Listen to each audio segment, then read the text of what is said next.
tous, bienvenue dans ce numéro de Délivrez-nous entièrement consacré à la bibliothèque Louis Aragon. Le bâtiment devant lequel nous sommes est de style néoclassique. Il a été construit en 1823 sur les ruines d'un ancien couvent, rue Royale, ancêtre de la rue de la République. Il s'agissait à l'époque de trouver un endroit pour conserver les collections issues des confiscations révolutionnaires. Cette bibliothèque est l'une des plus anciennes de France. L'idée d'une bibliothèque publique était d'ailleurs novatrice à l'époque.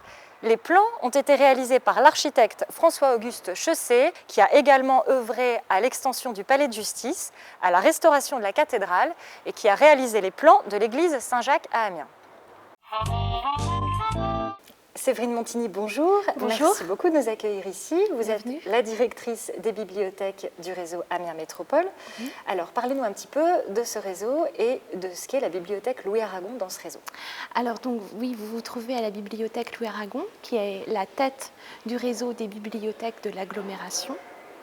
Donc, c'est la bibliothèque où se trouvent les services transversaux de l'ensemble du réseau, à savoir la direction, l'administration et la coordination des bibliothèques de proximité. On trouve dans la métropole 6 bibliothèques professionnelles à Amiens et à Longo. Ces bibliothèques professionnelles forment déjà un réseau informatisé, cohérent, qui utilise le même système, la même carte de lecteur. Dans les communes du reste de la métropole, vous trouvez 19 petites bibliothèques ou points lecture qui vont être bientôt en réseau informatisé avec nous. Grâce à un projet de réinformatisation qui se prépare pour 2010 et 2011. Alors, ce réseau est complété par un bibliobus qui dessert à la fois les quartiers d'Amiens qui ne sont pas dotés de bibliothèque, les communes de la métropole qui ne sont pas dotées de bibliothèque non plus, et les petites bibliothèques de proximité qui souhaitent qu'on leur fasse du portage de documents. Parce qu'on fait des dépôts de livres dans ces bibliothèques de proximité. Très bien. Alors, si j'entre ici sans connaître la bibliothèque, au cœur de la bibliothèque Louis Aragon, qu'est-ce que je vais trouver? Comment s'organise l'espace ouvert au public? Quand vous arrivez dans la bibliothèque, vous êtes dans le bâtiment du 19e siècle, comme on le voit ici, avec un décor classique.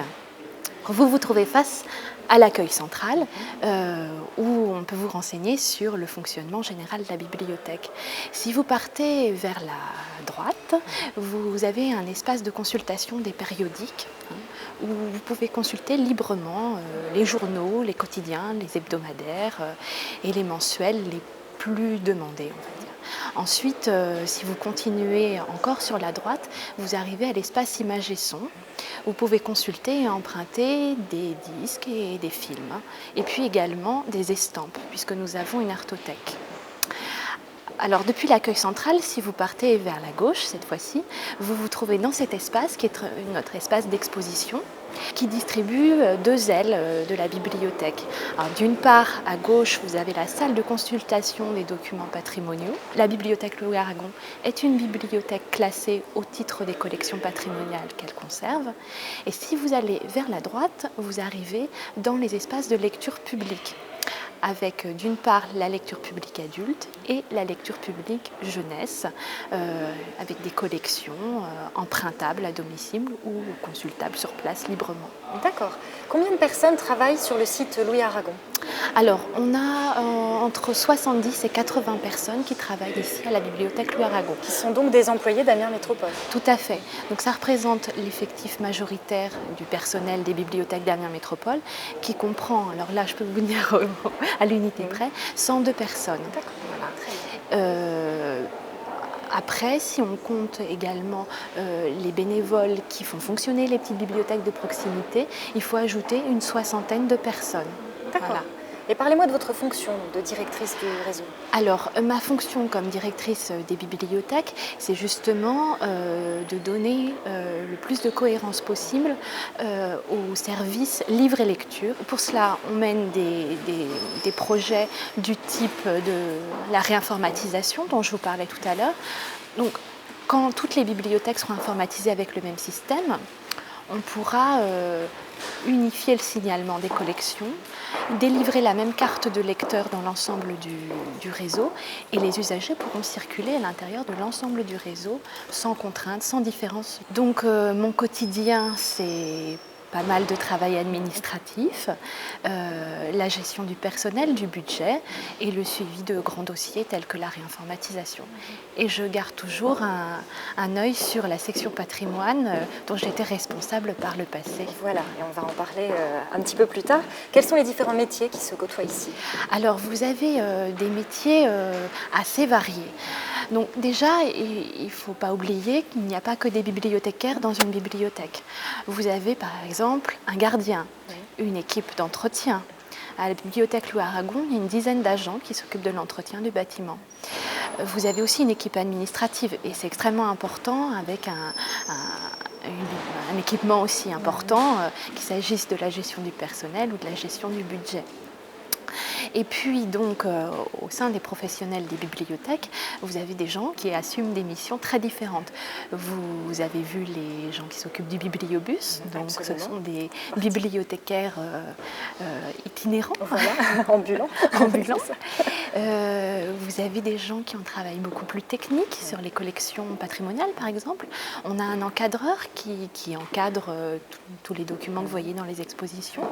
Nous avons des gens qui sont à même de faire des petites réparations sur les documents. Et puis donc, on va dire que vous avez aussi enfin, le contingent le plus important sont des bibliothécaires qui renseignent les usagers, qui font des recherches bibliographiques, qui constituent les collections, qui les valorisent au travers de programmes d'animation comme des expositions, des conférences. Voilà, alors parlons des collections patrimoniales. Oui. Justement, quelles sont les pièces les plus rares ou entre guillemets précieuses qui sont conservées ici? Alors, on pense évidemment tout de suite aux manuscrits médiévaux. Et la bibliothèque d'Amiens est particulièrement riche dans ce domaine. Selon une estimation, un classement, on peut dire que la bibliothèque d'Amiens se trouve dans les 10 premiers fonds de bibliothèques de ville, de bibliothèques publiques municipales ou d'agglomération. Et d'où proviennent ces manuscrits? Alors, ces manuscrits proviennent principalement des confiscations révolutionnaires. Donc, comme toutes les bibliothèques publiques de France, quasiment, la bibliothèque d'Amiens s'est construite autour des confiscations révolutionnaires que la nation a confiées aux villes où se trouvaient les dépôts littéraires. Donc, ces villes ont eu la charge de la conservation de ces documents.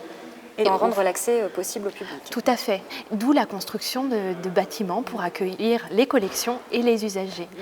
Et puis ensuite, la collection, qui était constituée de manuscrits et d'imprimés, collection d'État, qui est encore propriété de l'État à l'heure actuelle, cette collection s'est enrichie au fil du temps, notamment au XIXe siècle, grâce à des dons de bibliophiles. C'est un grand siècle de bibliophilie, avec des philanthropes qui, après avoir constitué leur collection, ont jugé utile de faire don de leur ouvrage à des établissements publics qui pouvaient en donner l'accès au plus grand nombre. Et aujourd'hui, d'où proviennent ces fonds? Est-ce qu'il y a encore des mécènes, des gens comme ça? On a une politique d'acquisition, mais les dons sont extrêmement appréciables.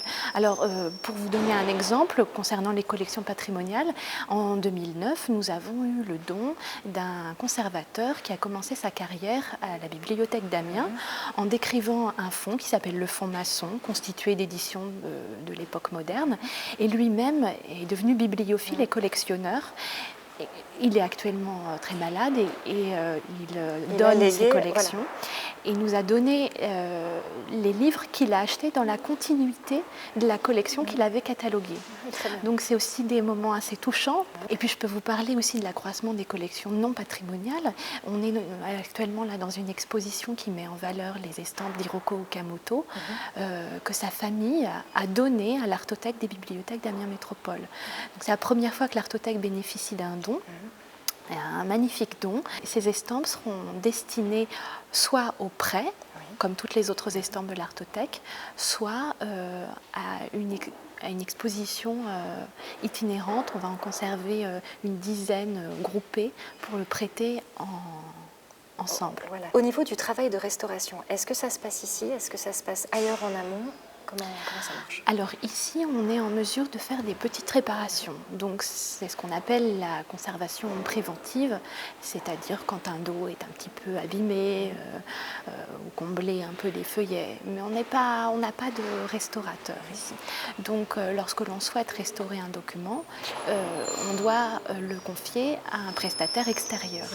Et cette année, on a pu restaurer un grand plan d'Amiens qui s'appelle le plan Grévin, que tous les chercheurs en histoire locale connaissent bien. Et on compte présenter ce travail de restauration lors d'une conférence en 2010. Très bien. Et est-ce que ça se passe à Amiens, ou le travail de restauration, ou c'est à Paris? Comment... Alors ça ne se passe pas nécessairement à Amiens. Comme pour toutes les prestations extérieures, on fait établir des devis à trois prestataires. Et on choisit en fonction de la qualité de la prestation telle qu'elle est décrite dans ce devis. Donc ça peut nous amener à confier des documents à des gens qui travaillent assez loin d'Amiens. Oui, bien sûr. Alors du coup, ça engendre tout un protocole pour le transport, c'est ça. Il y a des les contraintes responsabilités. Voilà. Bien sûr. Procédez-vous à la numérisation de documents, ou est-ce que c'est un projet à venir à la bibliothèque? Alors, évidemment, nous avons plein de projets de numérisation et nous en avons un en cours qui concerne la collection Jules Verne. Donc, d'ores et déjà sont numérisés les carnets de voyage de Jules Verne, et à l'heure actuelle, on numérise des documents sur un thème qu'on a isolé parce que la collection elle est très vaste. Donc là, on travaille sur les relations entre Jules Verne et son éditeur Hetzel. Très bien. Et comme autre projet de numérisation du patrimoine, il y en a qui vont se réaliser en partenariat avec la BNF. Il faut savoir que l'ensemble des manuscrits enluminés d'Amiens est déjà numérisé, en tout cas en ce qui concerne les pages enluminées, est déjà diffusé sur Internet, sur un site qui s'appelle Enluminure. Et qui est accessible au public? Tout à fait. Ah oui, d'accord. Donc je parlais d'un projet avec la BNF, c'est notre manuscrit du roman de la Rose qui a été numérisé. Et l'année prochaine, 17 manuscrits de Corby, manuscrits carolingéens, vont sans doute être numérisés avec la BNF. Voilà, donc c'est un processus qui est bien enclenché. Voilà, et pour la diffusion, c'est notre projet de réinformatisation qui va nous donner l'outil pour diffuser les images au grand public. Très bien. Alors est-ce que les manuscrits que vous avez à la bibliothèque restent à la bibliothèque, ou est-ce qu'il arrive qu'ils voyagent? Alors, ce sont des documents extrêmement précieux, donc leur déplacement est assez complexe, mais effectivement, l'intérêt, c'est de pouvoir les montrer au public. On s'efforce de les montrer ici, donc à l'heure actuelle, on a une exposition de manuscrits en vis-à-vis avec des enluminures contemporaines, d'ailleurs, c'est assez intéressant, et il nous arrive de les prêter pour des expositions extérieures. Donc, l'année dernière, on a pu prêter des manuscrits à Compiègne, mais aussi à New York, au Metropolitan Museum. Et en 2011, on prêtera au Getty à Los Angeles. Donc c'est une opportunité très intéressante pour valoriser nos collections et les faire connaître bien au-delà oui, bien sûr, de nos frontières, et voilà, valoriser la ville d'Amiens par la même occasion. Tout à fait. Tout à fait. Bah, écoutez, Séverine Montigny, je vous remercie beaucoup de votre accueil, et puis on va continuer avec d'autres interlocuteurs pour parler de la bibliothèque. Merci beaucoup. Merci. Le premier volet de cette émission consacrée à la bibliothèque est à présent terminé. À très bientôt pour la seconde partie.